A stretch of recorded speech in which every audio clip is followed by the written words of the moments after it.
Hey guys, first thing we're going to do today is review European exploration that you guys learned about on Thursday.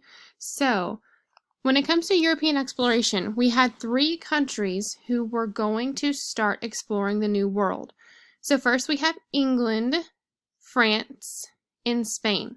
Okay, so these 3 countries are coming all the way over here from the Eastern Hemisphere into the New World. Okay, so this is North America, where this purple line is. Those are your 13 colonies. So England, France, and Spain all begin to explore North America. So England, the main thing that they were after was land. The more land you own, the more powerful you became.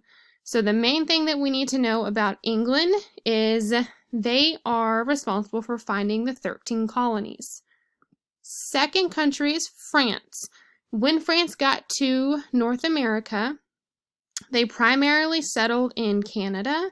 The main thing that they were after was beaver fur. So they made a lot of money off of beaver fur, and they eventually made business partners with the Native Americans who were already in North America. And then our last country, Spain. Spain was after the 3 G's. So your 3 G's are gold, glory, and God. Spain didn't care who was in their way, who they were going to conquer. They just were after the 3 G's. So England, France, and Spain, they all had really different relationships with the Native Americans. England, their main goal was to convert the Native Americans into Christianity and pretty much make them adapt to their way of life. His main goal was to establish peaceful relationships with the Native Americans and pretty much allow them to be part of their beaver fur business. Spain, on the other hand, they didn't want any type of relationship with the Native Americans. Spain, when they got to the New World, they were just trying to conquer all and gain all the land, gold, and glory that they could possibly find.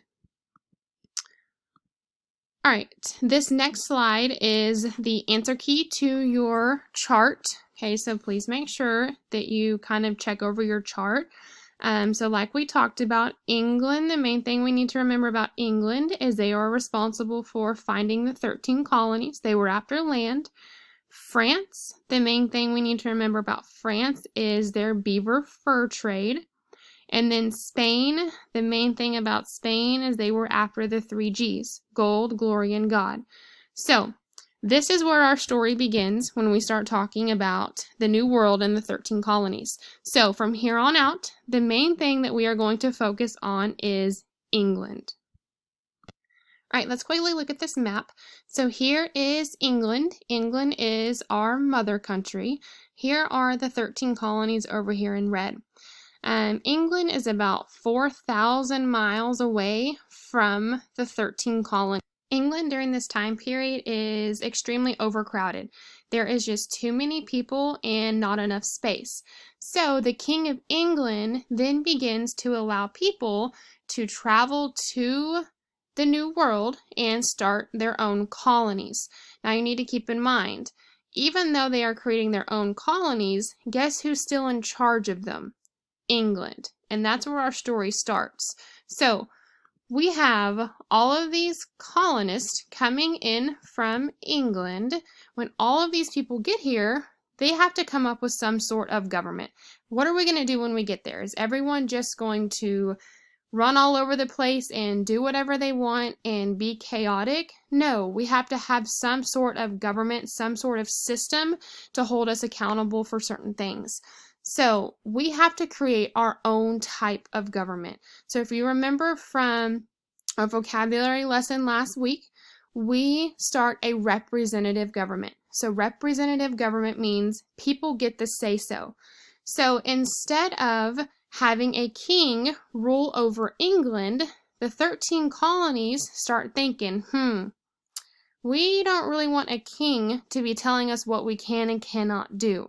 And since England is so far away, we're not going to sit around and wait for them to tell us how to govern ourselves. So what we're going to do instead is we are going to create our own representative government. Well, how do we do that?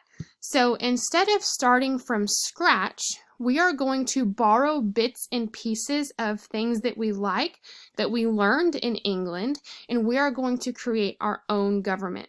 So that's what you're going to be looking at today. You are going to be looking at the foundations of representative government. What documents did we pick and choose from to help create our own representative government here in the 13 colonies? So your assignment today is to open your representative government notes. So it says click here to open. You'll make a copy.